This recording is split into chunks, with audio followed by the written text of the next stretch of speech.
Hello, everyone. Welcome to 2015 and the first laboratory of the year. You guys have no idea how excited I am to see you.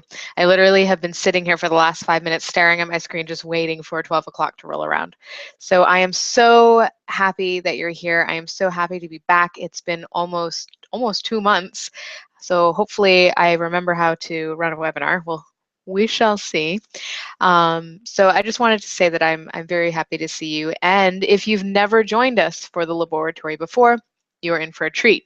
Basically, here's how it works. We meet every Wednesday, 12 o'clock Eastern time, and we talk about different topics in branding. So we might talk about what's working or what's not working in the Land of Brand, or what we're finding with clients and tests that we're running and experiments that we're doing. That's where the laboratory part comes in. And just really sharing with you so that you can then implement those ideas and strategies in your business or not, if it's something that didn't work, and you can learn from our mistakes. And the whole purpose is for us to build a community of coaches and like-minded professionals that are all helping each other build these amazing brands. And at the Land of Brand, we are going to be making some big changes this year. Really exciting. I'll be releasing some of it in the next couple of weeks, so you will need to stay tuned. But we have a lot of exciting things going on, and I really want you to be a part of it. So I really want to take you on this journey and for you to really be a part of this big change. So one of the things that we're going to be doing in the laboratory is I'm going to be taking questions before the laboratory calls, as well as asking for your input on pieces before the call so that I can incorporate your ideas and what's working for you or not working into the presentation. So I want to get more interaction. I really want this to be a free community where you can feel safe to share your ideas, share your questions, and to work together really to create something amazing in 2015. That is the word of the year. Amazing. So let's go ahead and get started. Today we're going to be doing a recap of 2014, which, to be completely honest, kind of sucked. And we'll talk a little bit about why. So we're going to do a recap of 2014 for the Land of Brand and also talk about what we're going to be doing in 2015 that really just turns things around. And I'm going to be totally honest that this presentation is going to get real. I am being very transparent. And as you guys, if you guys have been hanging around the Land of Brand for a while, you know that I am very, very transparent person. You can ask me anything and I will answer. And I think that a lot of professionals that you see sometimes don't share the dark side of business. You only see the professional face that's put on everything. And many of you probably didn't know that there was a struggle going on last year. And that is because I am a professional and I try to serve my clients as best I can and only share these pieces when I think it's really going to serve you. So that is the purpose of today, is for you to see that it's not all puppies and rainbows, that every business owner does struggle at some point, and what it comes down to is what you can learn from the experience, what you can take away, and then how can you make things that much better? And that's really what we've done. And I'm very excited to share with you. So let's go ahead and switch over to the presentation. So I'm going to switch over to my second monitor where I have the PowerPoint awaiting. So let's make that full screen.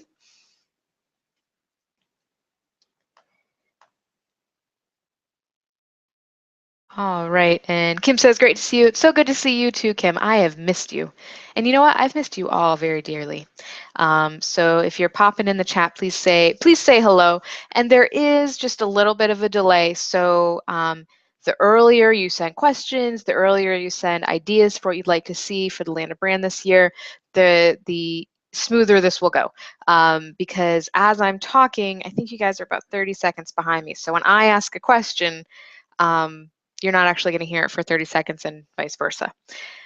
So let's go ahead and get started. Let's see if I can There we go.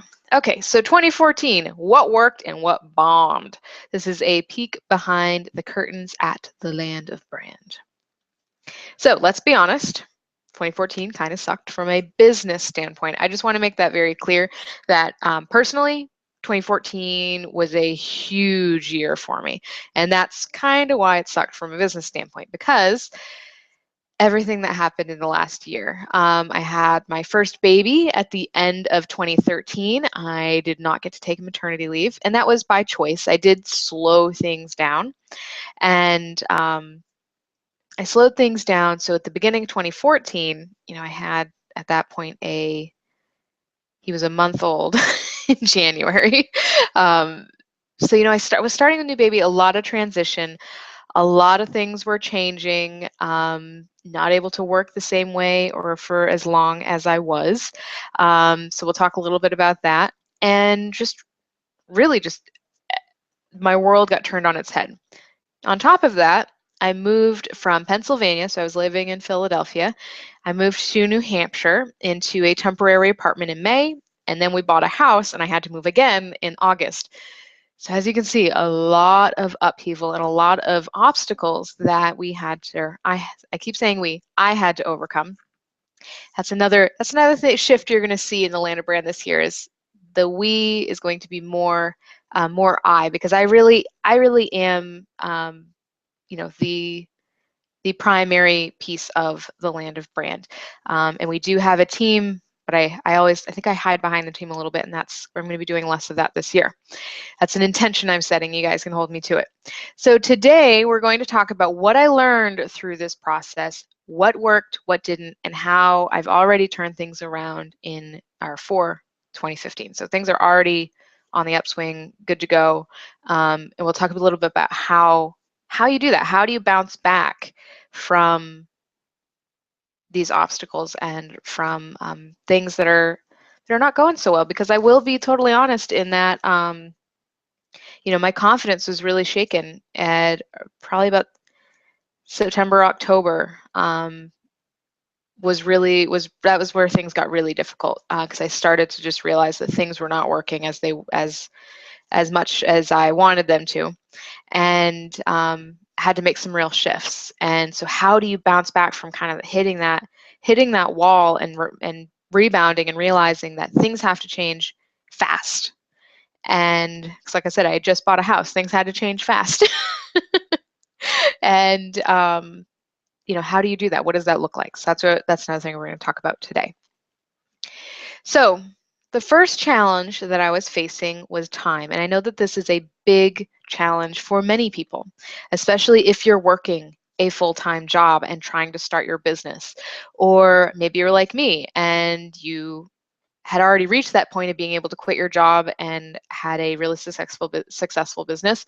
But then, you get a curveball like a baby, which was planned, and I thought I was prepared, but I don't think that's anything you really can prepare for. So for me, what the biggest challenge was that suddenly my schedule wasn't my own. So suddenly I was not able to dictate when I was going to be able to work and when I was going to be able to spend time with family. So up until then, I had a really good balance of being able to work and focus on work when I needed to, and then being able to shut it off and, be with my husband. At this point with the baby, I wasn't even able to control when I went to bed or when I was able to wake up.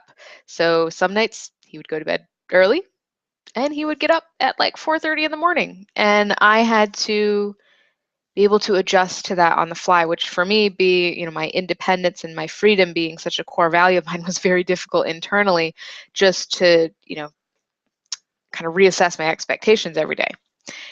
So knowing when to schedule meetings changed week to week. So as a baby is growing, their nap schedules change. And so one week, 9 o'clock for a meeting would work perfectly because he would be sleeping. But then the next week, it would move to 10, or it might move to 8. I was blessed with the most inconsistent baby known to man. My mom has been doing daycare for about 27 years now, and she says she's never seen a baby like this. He's just very inconsistent and not a sleeper. So that just lended to me not being able to schedule things when I wanted to. And again, these are things that you can relate to if you have a job or you have a family where someone else is dictating your time and when you're able to do things and when you're able to focus, and that becomes very difficult. Add lack of sleep to that and you have a recipe for trouble.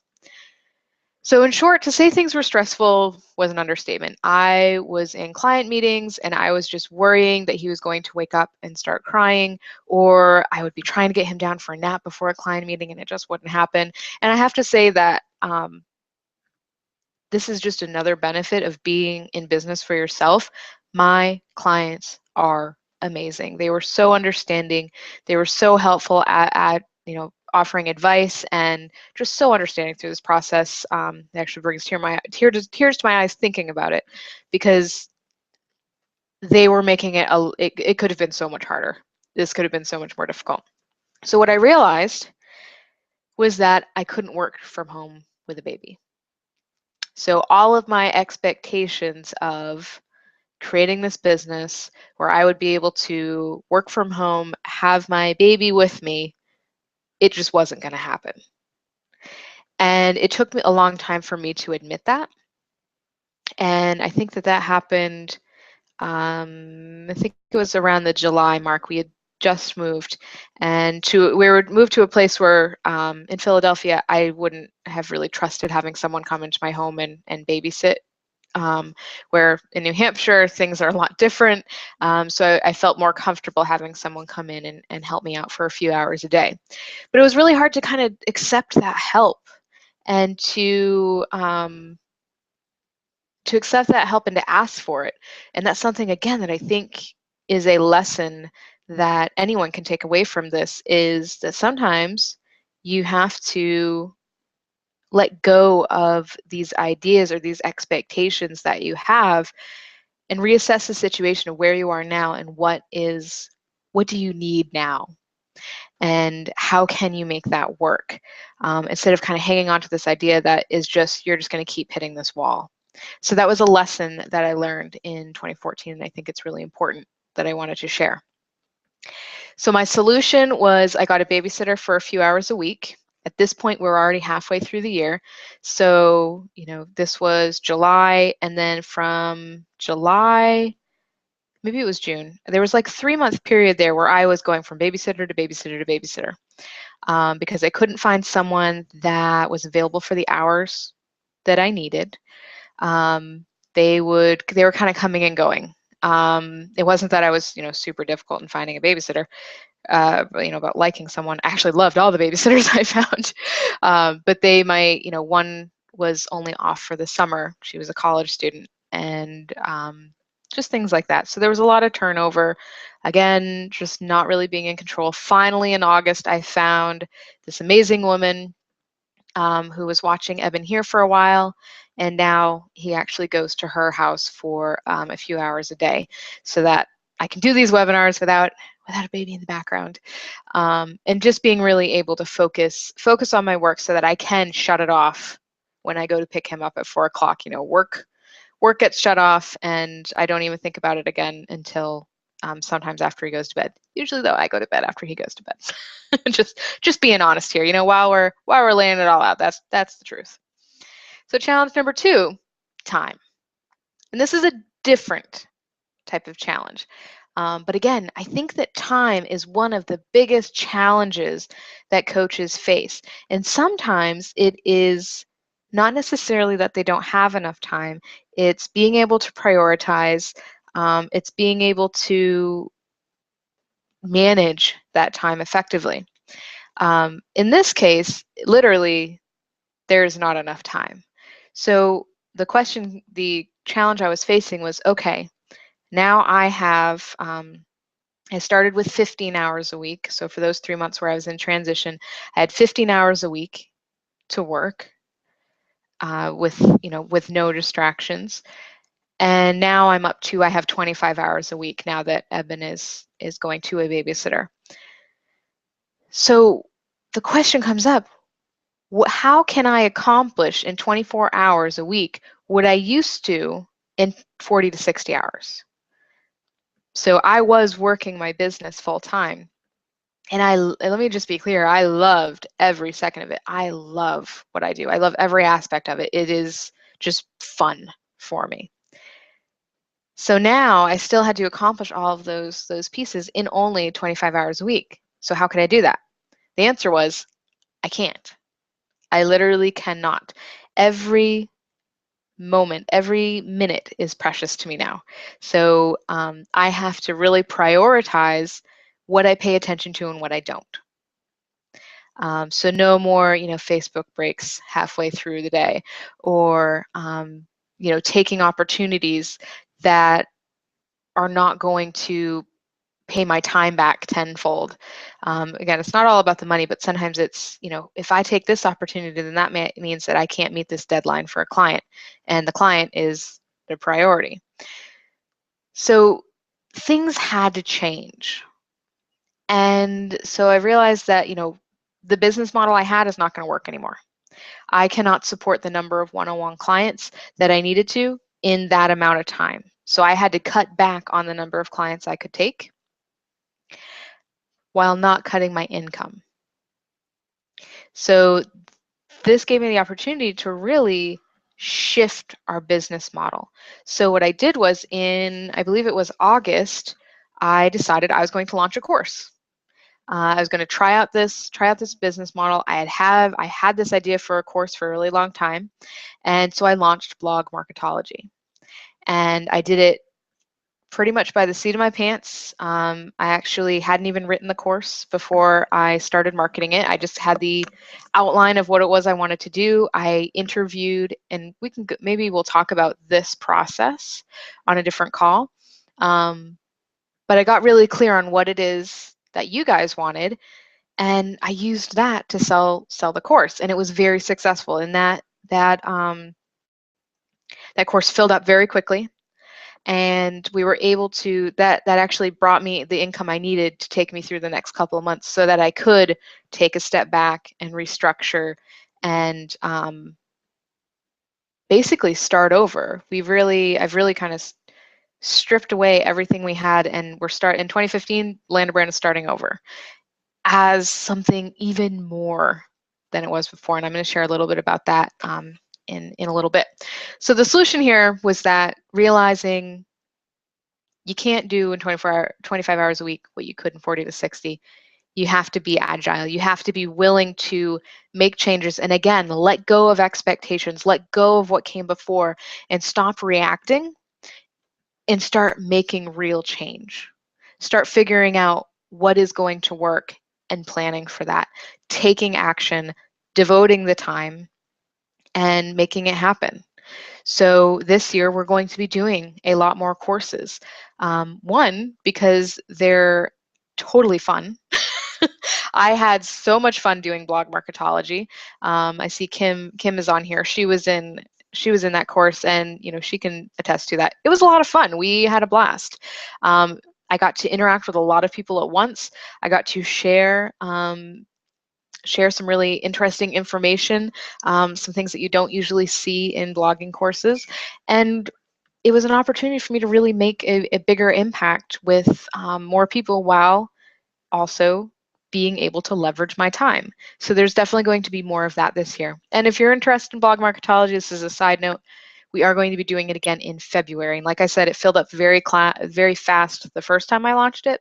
So I can only imagine what it's going to look like in February. So stay tuned. Actually, I think the webinar is going to be next week, where we're going to talk about it. So mark your calendar. I want to say it's Thursday at 2 o'clock, I think. But you'll get an email about that later. Anyway, moving on. Challenge number 3. So this is kind of twofold. We had slow leads. So what's funny is that, your intentions shape what you receive. If you're familiar with the law of attraction. So while I'm realizing I can't possibly handle the number of clients I was before, suddenly my leads began to dry up. So now I wasn't getting any website design clients. Even the consultations that I was having, my close ratio went way, way down. And I'm not sure I'm not sure exactly why here. I'm assuming, part of it's the intentions, part of it's the energy you're putting out is the energy you receive, and I was super stressed and worried. So that was probably coming through on those calls, and that happens. But throughout the year, the design leads started to trickle out. And I narrowed that down to a couple different things. One, like I said, the energy, the intention, but also we changed the website at the beginning of 2014.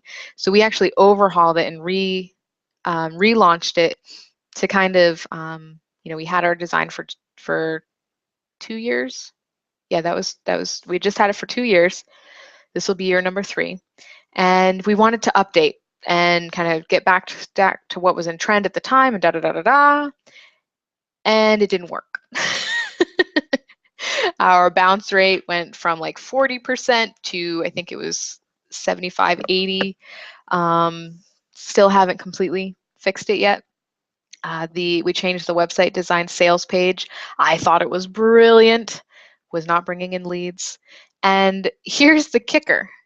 We did this at the beginning of the year, but because I was so pressed for time and trying to restructure the business, I couldn't focus on the website. It was not my priority. And I had no idea that was I thought I was doing something wrong. I thought it was the marketing. I thought it was the message that I was putting out there. So I kept changing the messaging. I kept making all these changes into what I was doing behind the scenes, and I felt like a hamster on a wheel, just going and going and going and just not going anywhere. So then I took a step back and realized, or remembered, hey, we changed the website at the beginning of the year. I wonder if that's what happened. So I started playing with the website. I started making changes to the homepage. I changed the sales page back to what we had 2 years ago. And the leads started coming in. So if you take anything away today, your website, just a few changes can make all the difference. That literally brought us out of the shadows. We made those changes on the website, and things started happening again. We started getting leads every week. We started building our list again. I didn't even realize how much things had slowed down until until we made these changes and things started picking up again. The other thing I did was, as I found new JV partners, so I kind of went back to the basics. Okay, leads are not coming in. What is the quickest way to bring in new business? And that was to find partners, start finding fresh people to get in front of. So I went back to some of the people that I had partnered with before. I reached out to a couple new partners, and I did promotional webinars. And that was just gave us an influx of clients, and also made some new friends. So I've made some new friends, made some new business contacts, and really, these relationships are going to shape, again, even more so in 2015, what we do. And that was really exciting. So even though there was a lot of struggle and turmoil going on, there were so many other really cool things going on. Oh, I forgot to mention another side effects was, because website design leads weren't coming in, I was actually doing a lot more coaching.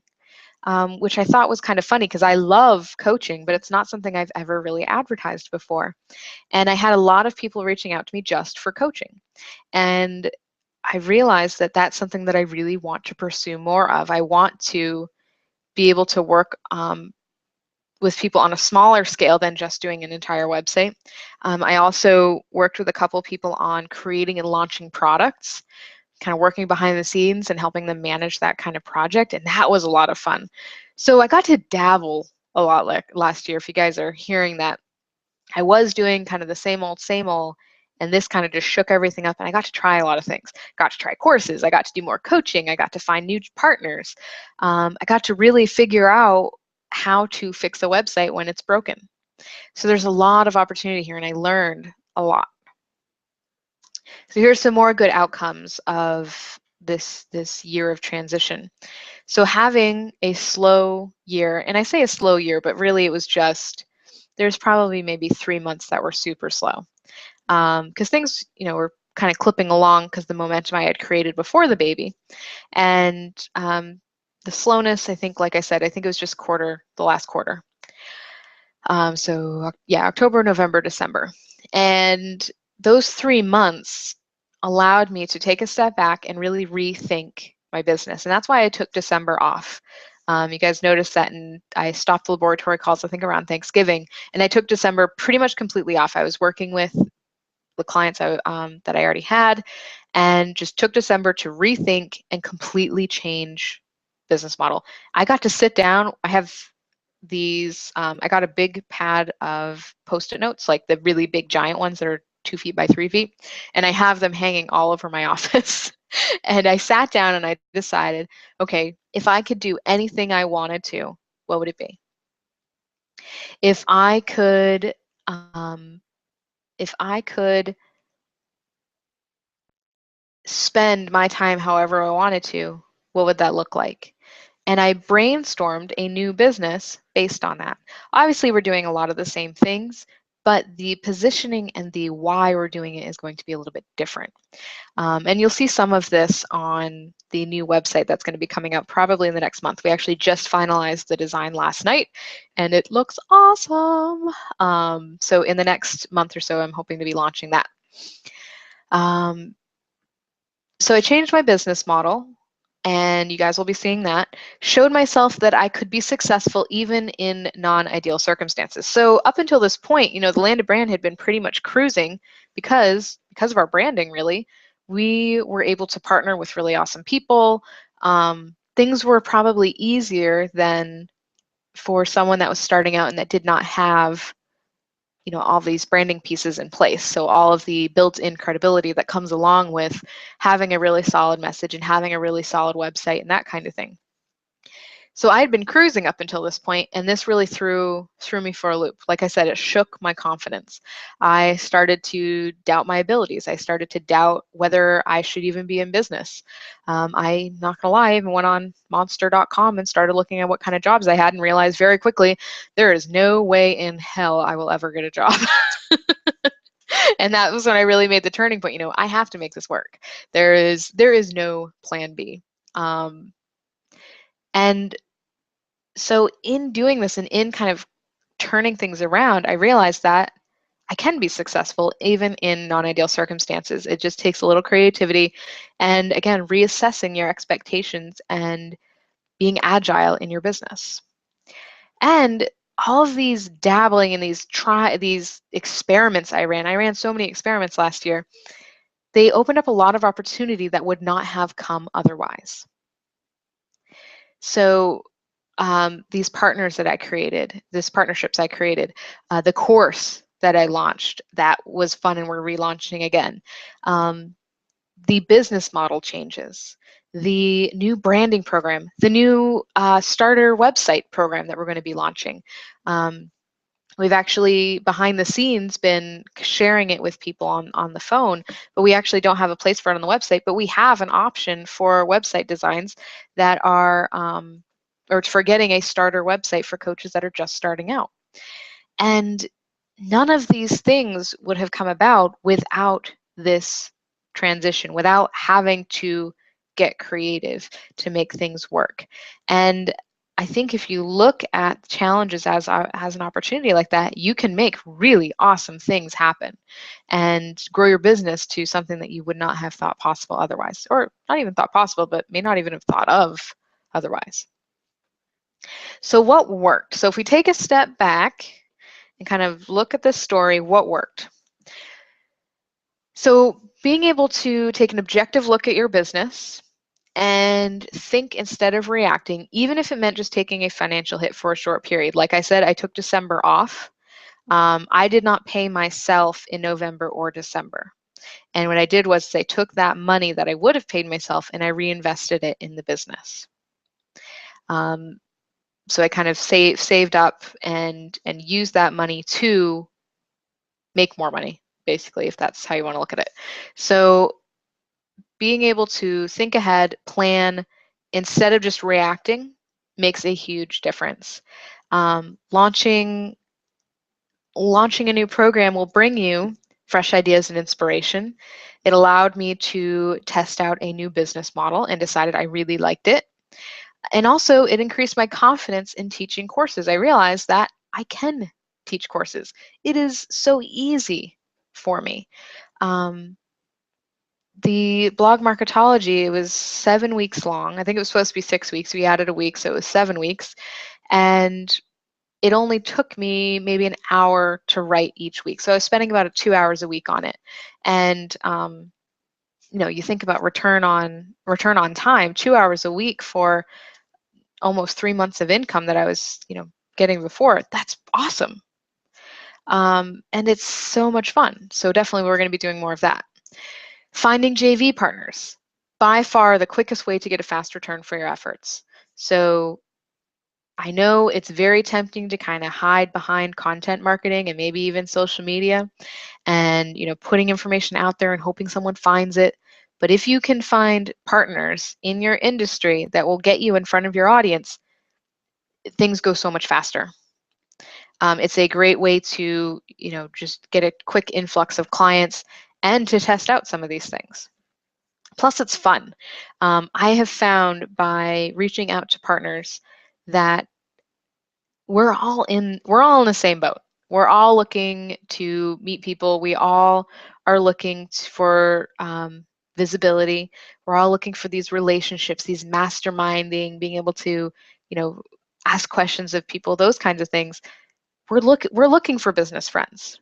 So you should not hesitate to reach out to people because more often than not, they're going to welcome you with open arms.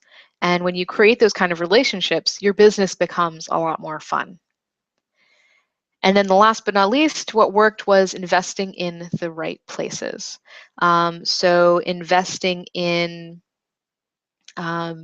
getting pieces of the website fixed, investing in marketing programs, investing in courses that taught me the pieces that I needed to reach the next level of my plan. So oftentimes, when things are tough, you are afraid to invest. And what I realized was I started to get this scarcity mindset. I was so worried that things were not going to pick up that I started to kind of close off. And when I was able to shift myself back to the abundance mindset of, what if everything was normal? What if everything was better than normal? How would I tackle this problem? What would I do differently? And I did those things. Things were so much better than when I was in the scarcity mindset. And what is the bare minimum that I can do? How can I do that without investing? How can I squeak by? The actions you take with the abundance mindset are completely different than the actions you take when you are in that scarcity mindset. And when you're in the abundance mindset, you attract abundance because the actions you're going to be taking are going to be probably of a much higher quality and caliber. So that was the last piece that I learned. So in 2015, so just to kind of sum up everything here. In 2015, you're going to see more group courses from the Land of Brand. We have Blog Marketology coming up in February. I'd like to teach more courses, maybe one every 2 months. So if there are any courses that anything that you would like to learn in particular, please put that in the chat. So what would help you right now to build your amazing business? What would you need to learn? Is it how to write an online course? Is it how to launch a course? Is it how to build your list? Or how to, I think we're going to do Blog Marketology Part 2. So how do you find these types of partnerships and that kind of thing? What would be most helpful to you? What is the challenges that you're facing right now? I'd like to see big changes in the laboratory, so more interaction. I'm going to start asking you questions at the end of every laboratory, and then you guys can email me your answers so I can include them in the presentation for next week. Up-leveling the branding program. So our current program, our current website design program, we have added a bunch to it. I've really, I think I mentioned this towards the end of last year, like I had this breakthrough on what a brand really meant and what it really does for you. And so I've taken that and during December when I had that time off, I rewrote a lot of our branding program. So it's completely going to the next level. Not just creating a website, not just creating a messaging, but creating an entire ecosystem of your brand. So a place for your clients to really experience your message and want to buy everything you have to offer because they're totally hooked and they love you, and bring all of their friends because they just can't stop talking about how amazing your business is. And adding a starter website option. So we already have this option, it's just not on the website. For coaches that are starting out or can't afford a website, like a real custom website design, we have a starter option to kind of hold the place and start bringing in leads and get them clients so that they can afford it. A complete rebrand of the Land of Brand. Like I said, the design was just approved last night, so that should be coming in the next month. Right now I'm working on developing, so building it and rewriting all the content, which is a huge undertaking, as many of you know. Possibly a live event. This is something that I'm playing with. I really want to do a live event. I have a feeling that by the time next year rolls around, I will probably either be pregnant or have baby number 2 already. So if I'm going to do a live event, probably sooner than later. So if you guys are interested in that, let me know, because the more interest I have, the more people I have saying, yes, do this, you have to, the more likely it will be to happen because it'll go up on the priority list. And then the question for you is, what do you want to see? And I kind of asked this a couple times already. So what do you want to see in the Land of Brand? What would really help you take your business to the next level? So while you guys are catching up to the presentation and typing in your questions and your feedback, I'm going to tell you what's coming up next week. So next week, we're going to talk about how to create an immediate connection with prospects, so prospects that are landing on your website, and make them fall madly in love with your message. And my question for you is, when you land on a website, how do you know you're in the right place? So what creates a connection for you with the person behind the website? I would like to hear your thoughts on that, and you can email your answers to holly@thelandofbrand.com. And I would love to hear your feedback so that we can use that in the presentation to share with everyone. And if you don't want me to use your name, that's totally fine. Just let me know. So this can be somewhat anonymous, and I'd love to hear your thoughts. So let's go ahead, and I'm going to go back to the beginning of the chat and see what we have for questions here. And for some reason, it is not letting me scroll all the way down. What is going on here?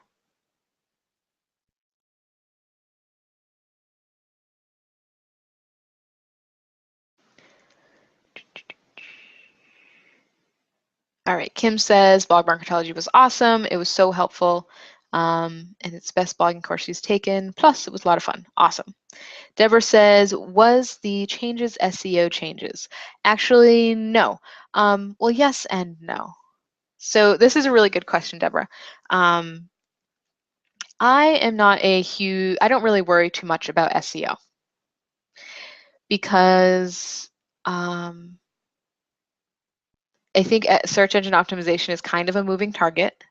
I think unless I could hire a professional to do it for me, I'm not sure it's really worth the return on time invested, kind of like what I was talking about. I did try to make a shift from targeting just coaches. So I always run into this. Our website is geared towards coaches, but obviously what we teach can be applicable to any other service professional, anyone that's trying to brand themselves. So, I've worked with massage therapists, I've worked with interior designers, real estate agents. So I was trying to shift our messaging to solopreneurs to kind of broaden the market a little bit and hopefully add more appeal. So that could be construed as an SEO change because I did go back through and change the content on all the pages to take out coach and add in solopreneur. I did change our search engine optimized tags for pages and those kinds of things. And I'm not sure how much of an impact that actually had. I did, I think, go back and change. I think I changed it all back when it didn't make a change, didn't make a difference. So I changed back to coaches to see if that would help anything. And I actually don't have the data on that to see if that really made an impact or not. But the real answer here, Deborah, is that I don't focus on search engine optimization as much as I could be. And maybe that's something I'll try this year to see if it will make a big difference. I do know that for my search terms, so coaching, website design, we're already, I think we're number 3 on Google. So, and that never changed as far as I know. So I'm not sure that would have really made a difference in traffic or leads. Bridget says, what were the actual changes on your website? So this is a great question. It's a little bit hard to explain, but we made, so our old website was, there was only 2 pieces. There was the billboard area, and then there was 3 boxes below. So actually, if you look at our website right now, oh, I already took it out, darn. So if you look at our website right now, you'll see the billboard. That's from our old site.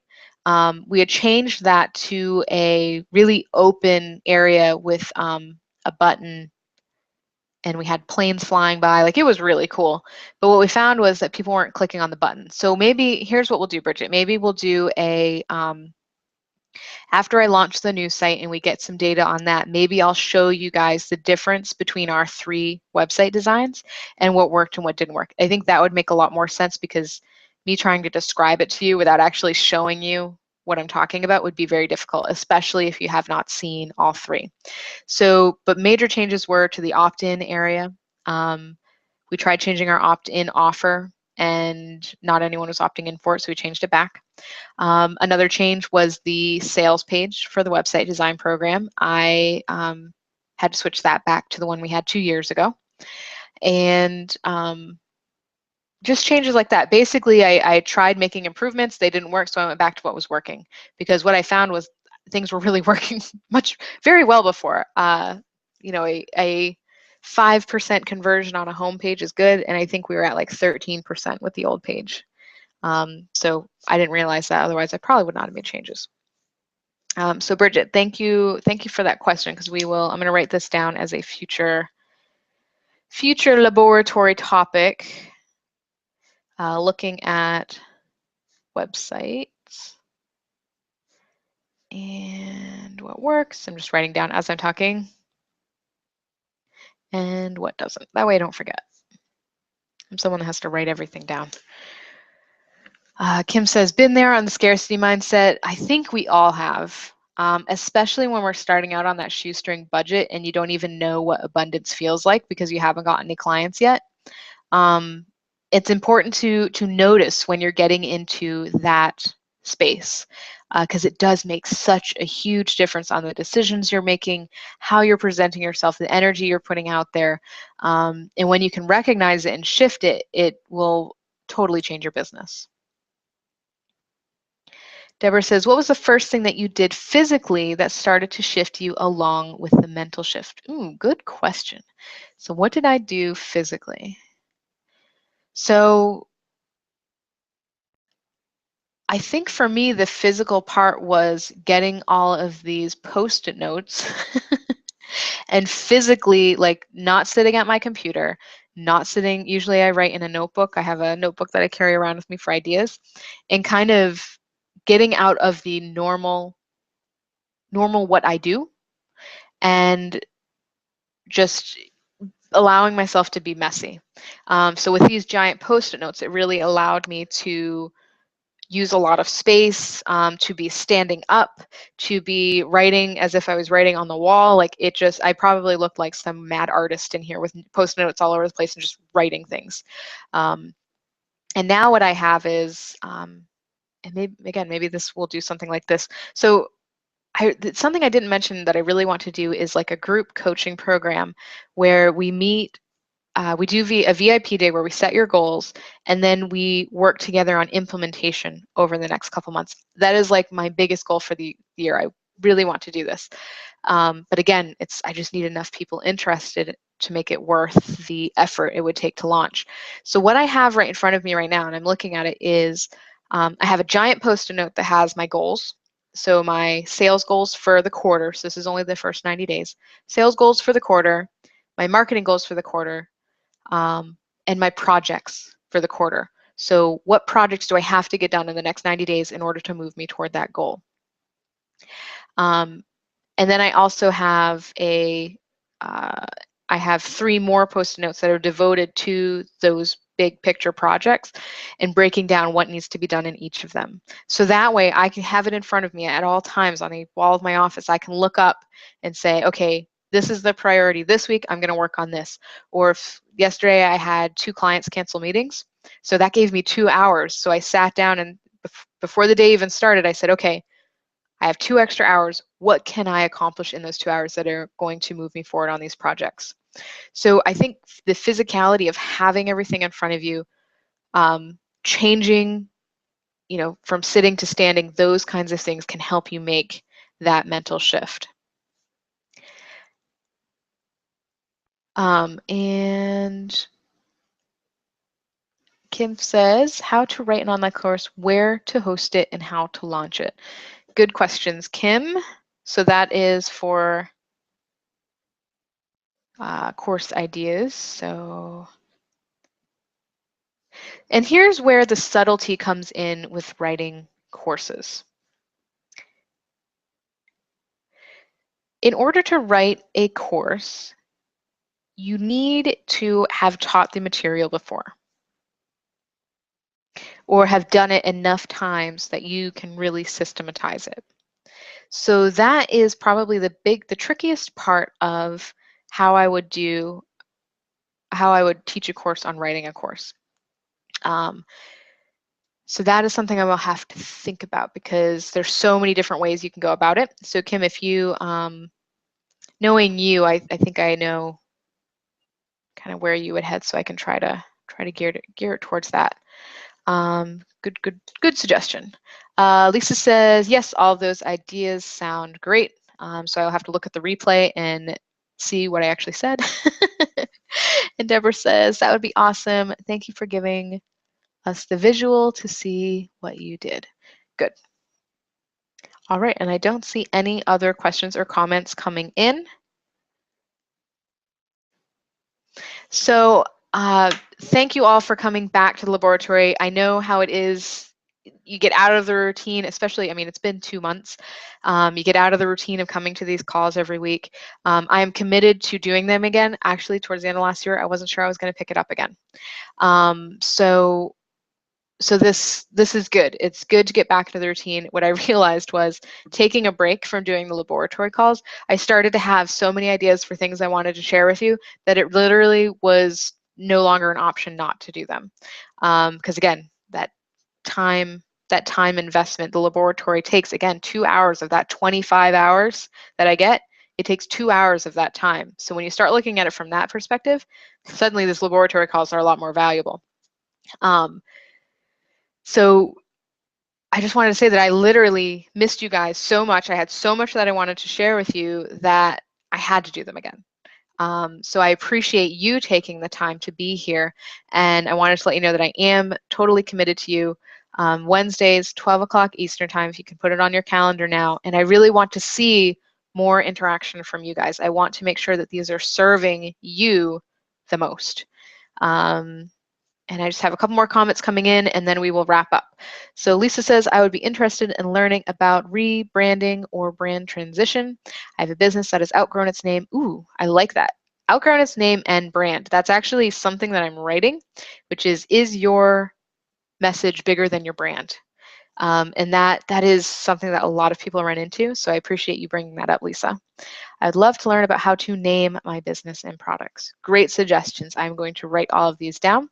Deborah says, I would love setting up a personalized template for things that I do over and over again. Good. So basically how to systematize your business. So we will definitely add that either to a course, or maybe that's even like a short like a laboratory call to kind of touch on it, and then maybe we do a course. So good. Kim says, thank you for sharing your struggles with us and how you've moved past them. So thank you guys for listening. I know that some of this may have been a little TMI. And to be honest, I'm probably going to sit back later and be like, why did I share all of that? But what it is I really think that there can't be enough transparency. We see these big brands, we see these people that we perceive as being really successful. And, just because they struggle does not mean that, things weren't successful. It was still a 6-figure year last year as far as business revenue goes. So it's not that that person is any less for having struggles. But if they share and you can relate to it, I think it can really help other people hearing that story, because I know that some of you have probably had these same limiting thoughts, these same limiting beliefs, the scarcity mindset. A couple of you guys mentioned that. So it's really important that we pull some of these things out into the open and talk about them. And what can we learn from them? And those kinds of things will help everyone else in the long run. So I'm excited to get started again. Next week, we're going to be talking about creating an immediate connection with your prospects when they land on your website and make them fall in love with your message. And so if you guys if you guys want to be part of this interaction and part of this community, then answer this question for me and send it to Holly at the Land of Brand, which is, when you land on a website, how do you know you're in the right place? So what would create a connection with you? And I'd love to use your answers in next week's presentation. So I hope you all have a fantastic rest of your week, and I look forward to seeing you next Wednesday. Bye, everyone.